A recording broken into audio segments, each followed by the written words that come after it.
Welcome to Choice Classic Radio. Like us on Facebook, subscribe to us on YouTube, and help keep this show alive by donating at choiceclassicradio.com. For more of your favorite old-time radio shows, join us on our companion podcast, Choice Classic Radio, Mystery, Suspense, Dramas, and Horrors, where we bring to you the most mysterious tales that the golden age of radio had to offer. And now, with 314 episodes made, originally airing on the NBC network from 1949 to 1957, we bring to you Dragnet. Here's another in NBC's great parade of new shows. Ladies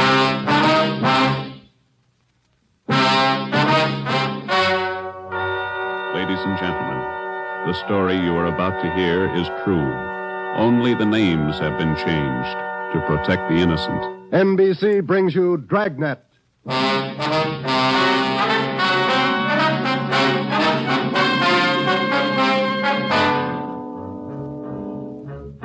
You're a detective sergeant. You're assigned to homicide. A mad killer is loose in the city. In every instance, he leaves the murder weapon behind. There are no fingerprints, no clues to the killer's identity. Your job, get him.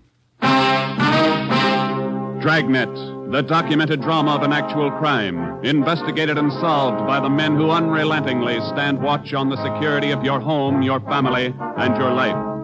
For the next 30 minutes, in cooperation with the Los Angeles Police Department, you will travel step by step on the side of the law through an actual case from official police files. From beginning to end, from crime to punishment, Dragnet is the story of your police force in action. It was Tuesday, June 3rd. It was warm in Los Angeles. We were working the day watch out of homicide. My partner's Ben Romero. The boss is Ed Backstrand, chief of detectives. My name's Friday. I was off duty reporting back in on an emergency call. It was 3:57 a.m. when I got to the basement of the city hall. The carpool. Let's go, Friday.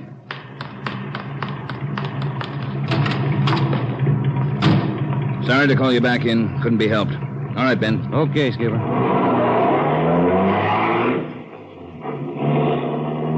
What's up, Ed? Double murder. When? I don't know. Found out about it 40 minutes ago. Got any ideas? Roughly same M.O. Was that 6413 Norwich, Skipper? No, 6430. What do you mean, the same M.O.? The same guy. Brick that killer. How many does this make? Counting tonight, 4. We got anything at all? Smudged fingerprint we can't even classify. Sounds like a smart operator. We gotta get him. If we have to shake down the city from one end to the other. Big job, Skipper. Big killer.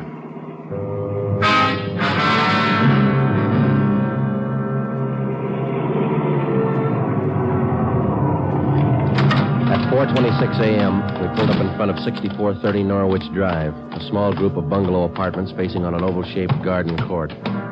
2 uniformed officers were stationed at the door to the apartment. Hi, Chief. Hiya, fellas. We went inside. Welberg from homicide was waiting for us. This way. In here. Well, there they are. Yeah. Mother, daughter.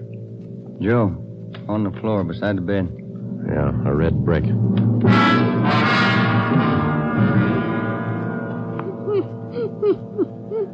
Miss Hafters, we know how you must feel about all this, but would you please try to answer a few more questions for us? Yes. All right. Poor Margaret. Miss Hafters, how long had you known Mrs. Diaz and her daughter? 9 years. This November they moved next door. I remember it so well. We got along right from the start. And as far as you know, the only close friends the mother and daughter had live right here in the apartment court? Yes. Margaret was a pretty girl, but she was no chaser, no boyfriends. Very close to her mother. The 2 of them very close. Did they keep any amount of valuables in the apartment? Money, jewelry, things like that? Oh, no. Mrs. Diaz and Margaret didn't have much, you know. Very modest income. They both worked. And you can think of no good reason. Oh, no. Oh, poor Margaret. Poor Mrs. Diaz. Lying in there. Shock. It's a terrible shock. Welberg.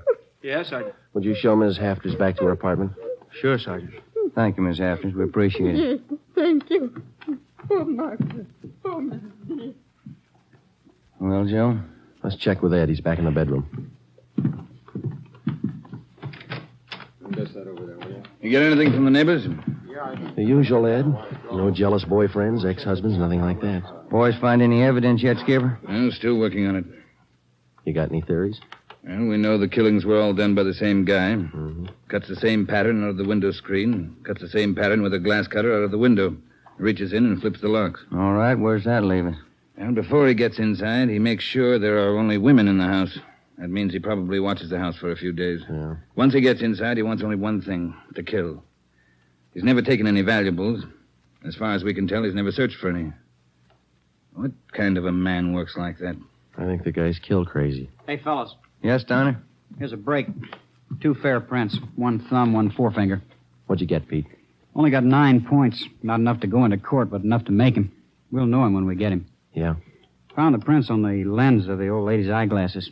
Probably knocked him off the night table when he went after her. And when he was done, he put him back on the table. Yeah. Had blood on his hands, see? Yeah. That's funny, isn't it? Why would he go to the trouble of picking up the woman's glasses after he killed her? We'll ask him when we find him.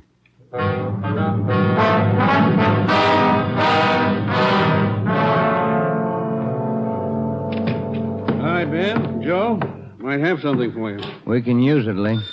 Hold it just a minute. Yeah. Crime Lab, Jones. Yeah. Yeah, all right. I'll tell him. Right, Ed. Backstrand. If you're through checking the victim's clothes by 8 o'clock, you can knock off for sleep until noon. What if we're not through? Take it up with the chaplain. Here's what I wanted to show you. Over here. A couple of casts. Bare footprint. That's right. Those from the Diaz place? Found them outside the dining room window in the flower bed. Take a look.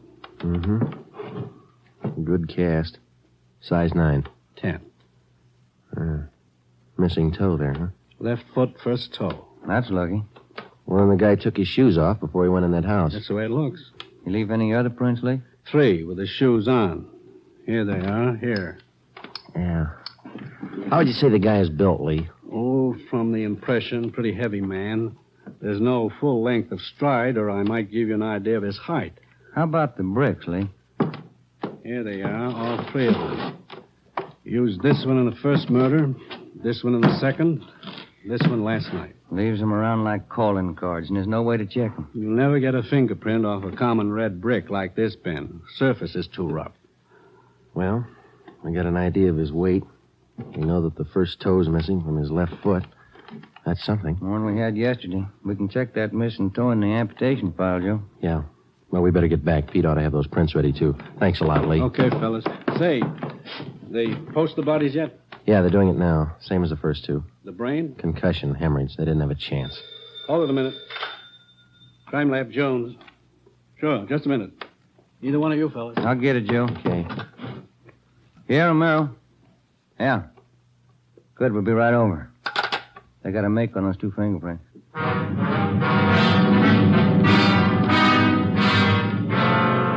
Okay, Joe. Single print file. Made him on the index finger. Let me see, Pete. Take a look, Ben. Yeah. Doesn't look like a killer, does he, Joe? Kind of nice looking. That's right, Pete. They said the same thing about John Dillinger. The name at the top of the make sheet read Carlos Richard Monterey, male, Caucasian, age 19, height 5 feet 11 inches, weight 165 pounds, dark brown hair, dark brown eyes. Last known address, 1663 Naples Street, Los Angeles. Previous arrests, 1, auto theft, February 8th, 1936. That was all. Ben and I had been expecting more. The information on the mama sheet for Monterey was 13 years old. So was the picture. So was the description. So was the address. In 13 years, a man can change in 1,000 ways. So can his habits, his appearance, his address. In 13 years, everything can change except 2 things. A man's fingerprints and a physical deformity.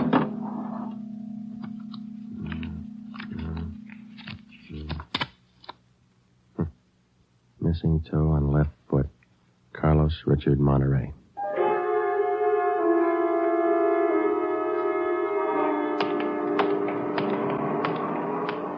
Here it is, Joe. 1663 Naples. Yeah, come on.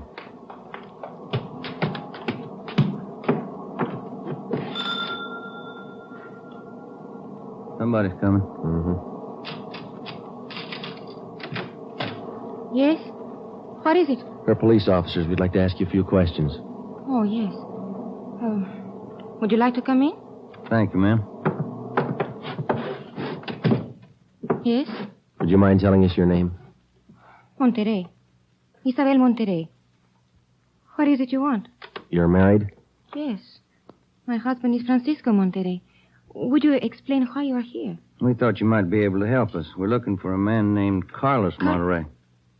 I don't understand you. We're looking for a man. We'd like to talk to him. Do you know where he is? Yes? Carlos is dead 7 years ago. He's dead, my husband told me. And does your husband know Carlos, or did he know him? He was his brother. What about your husband's parents, Miss Monterey? Where are they? They're both dead. Sometime now.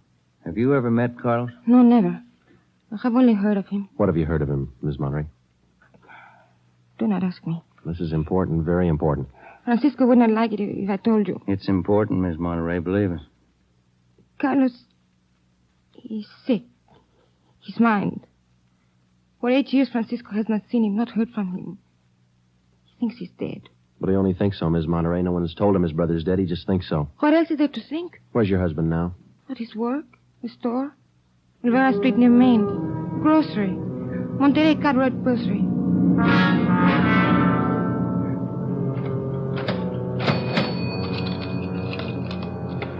Here's your change.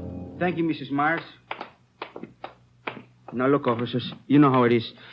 You don't like to let these things get out. That's why I trust you. You can trust us, Mr. Monterey. We just want to check on a few things. Oh, fine. Always glad to help out if I can. Well, can you tell us if your brother was ever in a mental institution in his life? Oh, I know there was nothing wrong. 1923. Got a little bad, so Mom and Dad had to put him away for a while, just till he calmed down. I remember the day. Sometimes. Dumb, stupid kid. What do he know?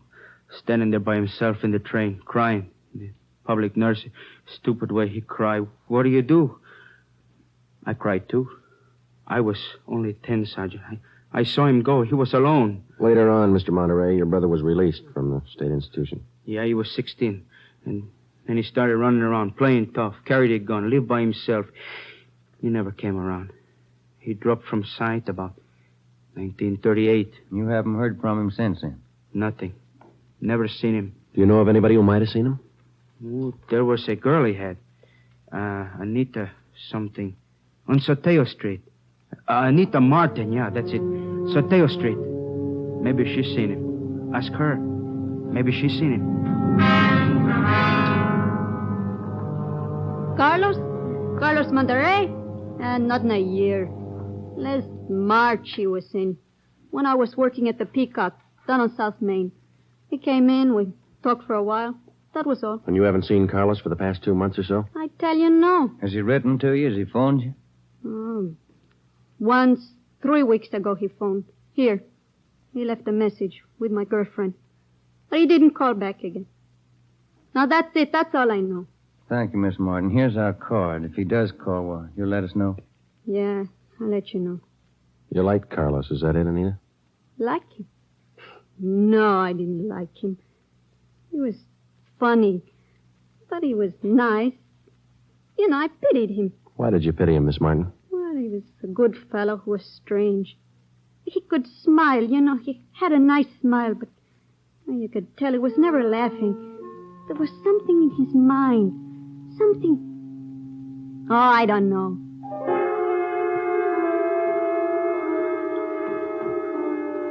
At least a year, closer to 2, I haven't seen Carlos. No letters, not a card, nothing.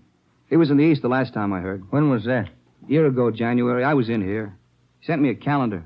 Sometimes he could get along fine, very well. Other times, terrible. He couldn't keep him down. How'd he manage to stay out of jail that way, Vicente? I don't know. Sometimes he should have been in jail 5 times over. And you say you don't know of anybody who might have a recent picture of Carlos, a snapshot? No. No one I can think of. Okay, Vincenti, here's our card. If you do think of somebody, let us know, will you? It'll help. Sure, glad to. If I hear of anybody.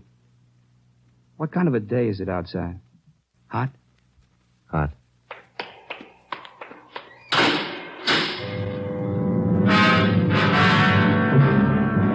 By 5 o'clock that afternoon, Ben and I were certain of one thing. Carlos Monterey was in the city of Los Angeles, somewhere. We drove back to the office and told Ed Backstrand about our interviews with Monterey's relatives and his friends. Inquiries and requests for further identification and information on him were immediately relayed to the state mental institutions. The 13-year-old picture of Monterey taken from the files was copied and distributed with a note of caution as to the age of the photograph. An APB was sent out. Stakeouts were placed at the home of Monterey's brother, at the brother's store, and at the apartment of Anita Martin. A special detail of 300 men was ordered to join the Dragnet already in operation. The details at the airport and the bus terminals were alerted, as well as the details at the Union Depot and the main post office. By 6 o'clock that night, almost 1,000 men were actively working at the job of tracking down Carlos Monterey. At 6:30 p.m., Ben and I drew a 4-hour relief period.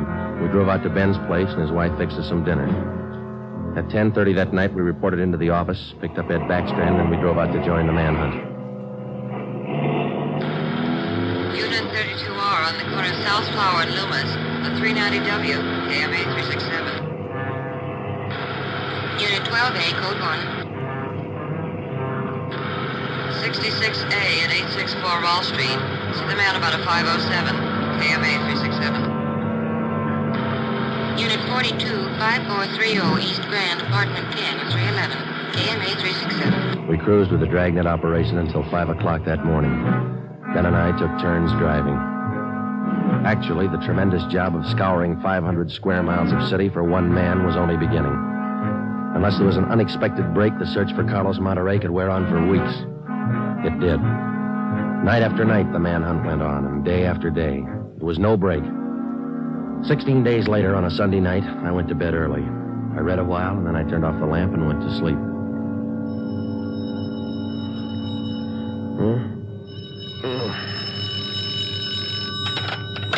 Hello? Friday talking. Sorry, Joe. Get in here as fast as you can. What's the matter? That girl Monterey knew, the one you talked to, Yeah? she left her apartment, went to her girlfriend's. Yeah? She's dead.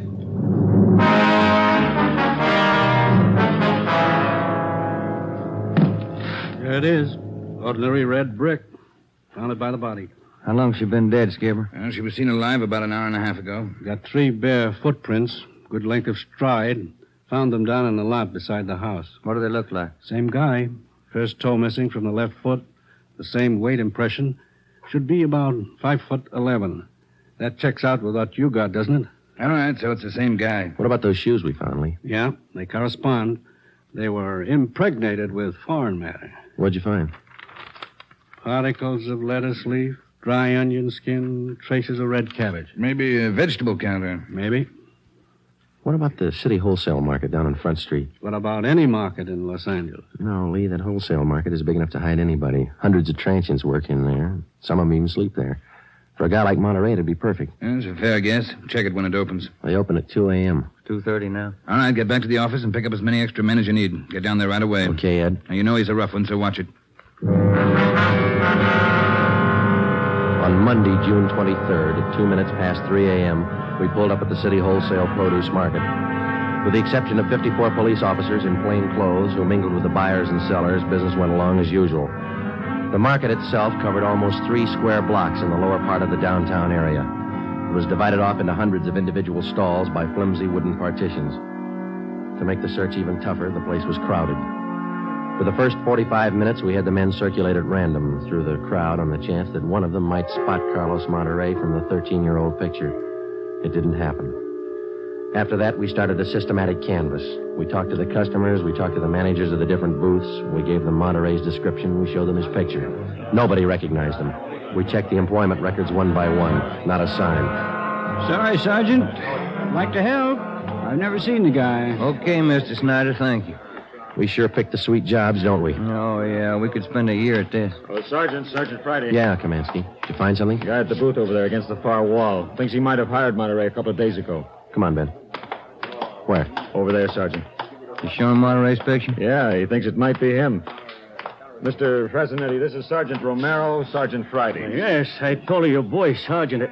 This fellow Carlos, I hired him to help last Thursday.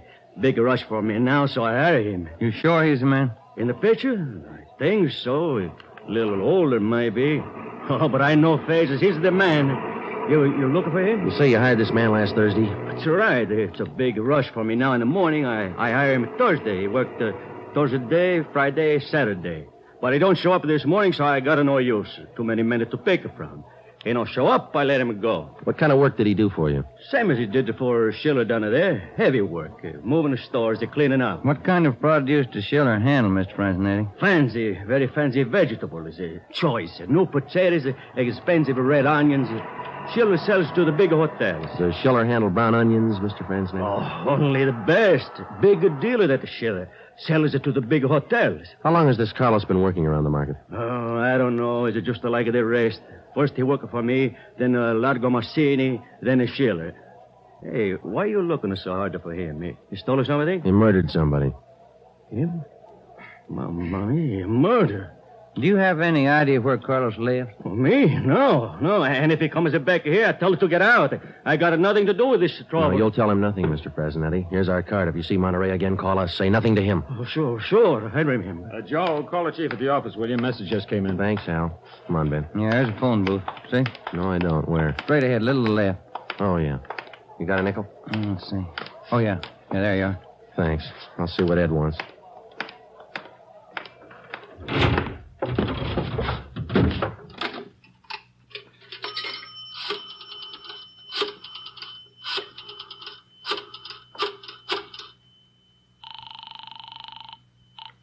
City Hall. 2511. 2511. Chief of Detectives Office, Hannon. Hi, Mike. Ed there? Ed, take it on extension 2, will you? Backstrand talking. Friday, Ed. Move fast on this one, Joe. What's up? Main post office. Carlos Monterey picked up a letter there less than 5 minutes ago.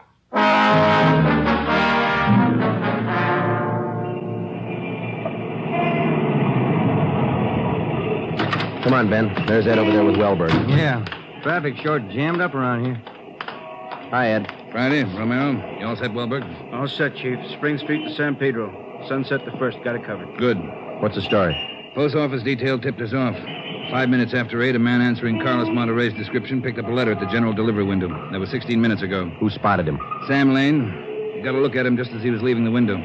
Called to him to stop, but Monterey ran. Lane called me, and we threw a net over the area for 6 blocks around. And Monterey's still somewhere inside this area? I don't know how he could have gotten out. What's next? Well, I'll give him an hour to break for it. After that, we start a house-to-house search of the whole area. Stop all pedestrian and vehicular traffic for identification. You're going to jam up the depot traffic. That's cheaper than murder, Romero. Get going. The first hour we counted off in 5-minute segments. Like Backstrand, we felt close enough to Monterey to touch him. But he still wasn't there. The north and south ends of the blockade started to move in, slowly. Searching every store, every house, every conceivable place where a man might hide out. In the meantime, Ben and I worked the Spring Street side of the blockade, watching the faces of the pedestrians as they came through, one by one, examining all vehicles and their drivers. The morning wore on, the sun came out, and it started to get warm. By 11 o'clock that morning, Monterey still had not been found. The temperature was 93 in Los Angeles. It was still climbing. The search went on. At 10 minutes past 2 p.m., Backstrand made the rounds. How's it look, Skipper? Not good. Going slow. How much longer you figure? I don't know. It'll go to after dark, that's sure. District down here is like a rat's nest. Yeah. Nothing? Nothing. But he's someplace inside this blockade. He's got to be. Any chance of getting relief for the men in our squad? Some of them been working straight through since yesterday. I'll see. Check with me around 5 this afternoon. Thank you, Skipper. Keep a sharp lookout. One slip. That's all it takes. The search went on. At 3 o'clock that afternoon, the temperature was 95. We sweltered and we waited. At 3:45, Backstrand sent a squad of men into the Union Depot to search it from top to bottom. There was one false alarm when one of the men thought he saw Monterey slipping out a side door into a taxi. He turned out to be a train conductor.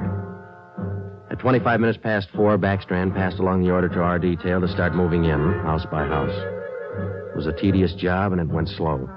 The men were tired. At 5:30, the relief squad showed up.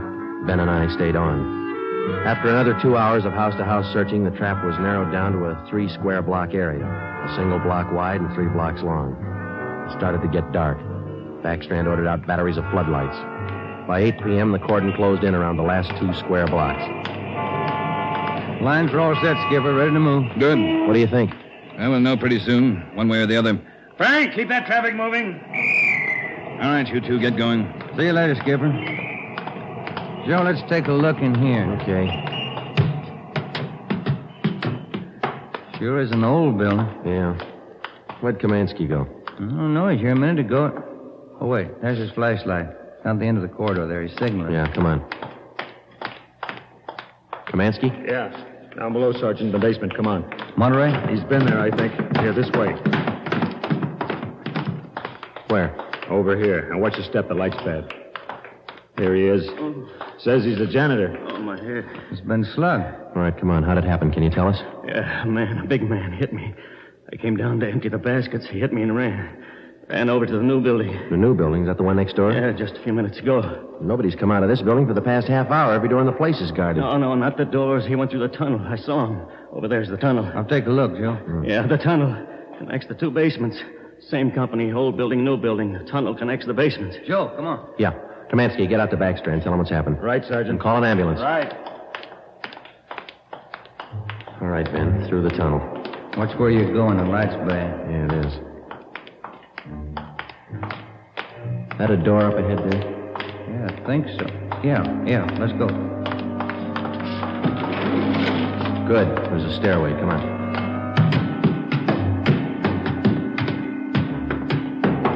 Watch the doors. Joe, the elevators. They're both on the third floor. Let's head for the stairs. Ben, come on.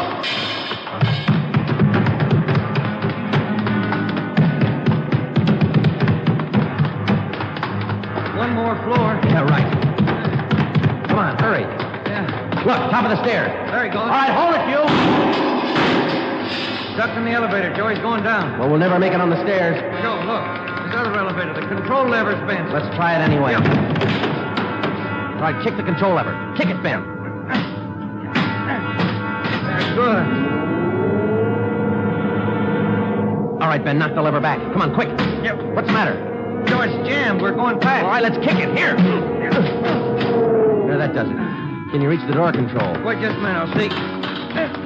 Yeah. Okay. Well, he's still in the building. Both elevators are here now. Yeah. Down the hall, Ben. The office on the left, I think. Yeah. Okay, here we are. All right, keep clear of the door. All right, Monterey, put on that gun and come on out. I'll kill you! I'll kill all of you! All of you! Okay, Joe, let's take it. Watch it, Ben. He's throwing everything he can get his hands on. I'll kill you! Come on! Come on! I'll kill you! Get away! I'll kill all of you! All right, Monterey. Come on, you. Hurry up! Everywhere you kill you! Okay, Ben, take him.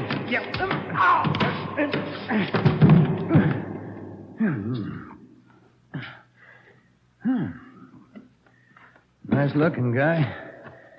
Clean cut. Yeah. Doesn't figure, does it? What's that?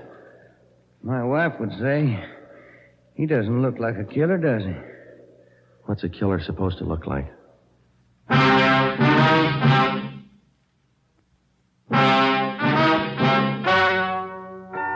The story you have just heard is true. Only the names were changed to protect the innocent. Carlos Monterey was examined by 5 different psychiatrists appointed by the Superior Court and was found to be sane. He was tried and convicted of murder in the first degree. He was executed in the lethal gas chamber at the state penitentiary.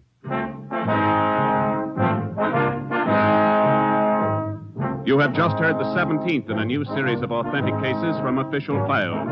Technical advice for Dragnet comes from the office of W.A. Wharton, Acting Chief of Police, Los Angeles Police Department. Tonight's program is dedicated to motorcycle patrolman John Kramer of the El Paso, Texas Sheriff's Department, who on the afternoon of April 26, 1940, gave his life so that yours might be more secure.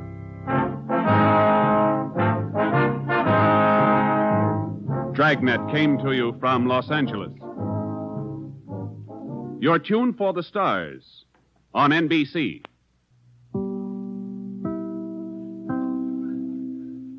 That concludes today's episode. We'd like to thank you and remind you to donate at choiceclassicradio.com. Remember, your donations make episodes like this possible.